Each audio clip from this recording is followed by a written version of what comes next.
Now, have you ever thought of renting out your apartment when you're away to earn some extra cash? Well, thanks to the internet, thousands do, and Airbnb is one of the websites that connects people looking for places to stay with those who have a room or flat for rent.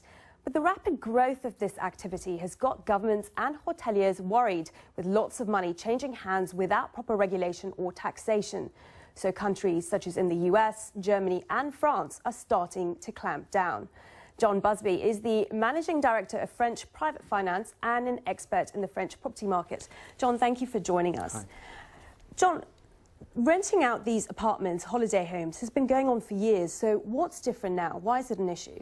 I think the main reason why it's an issue is that the internet has really accelerated the way in which providers of apartments and seekers of apartments can get together. So we're seeing really now in the past few years exponential growth across many cities, and especially cities are very interested in how to manage the situation, just because, as you said, with the tax situation, but also how to manage that for local residents and the impact that has on their day-to-day lives. One of the other concerns seems to be that the government is saying it's missing out on tax revenue. Is that a legitimate issue? How much money are we talking about, say, in France? No one knows exactly how many apartments are available, but a rough estimate has been given at around 20,000. Now, that could produce a market in the billions, so it's potentially quite a lot of lost revenue. It just depends on how much is actually being taken up and exactly what that would be at full occupancy. So the occupancy levels won't be at that high, but there certainly is a significant amount of money there. So what exactly is France doing to combat this?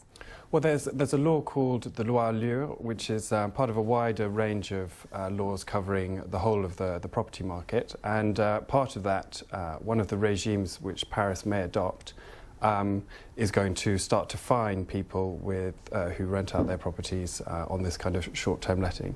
And that's really bringing into line the legislation that is seen in quite a lot of other major cities like New York, like Berlin, and also in London, where Westminster and Tower Hamlets and several other borough councils also don't allow short-term letting under 90 days, so with commensurate fines. Do you feel, I mean, we've heard from Airbnb, for example, and they've said this is not really a solution to cutting down on the social housing issue, for example. Mm-hmm. Do you think these kind of regulations are necessary?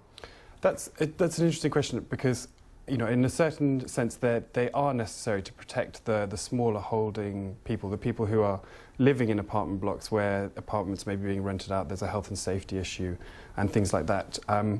But if we take Paris as an example, it would still be completely legal for people to rent out their primary residence.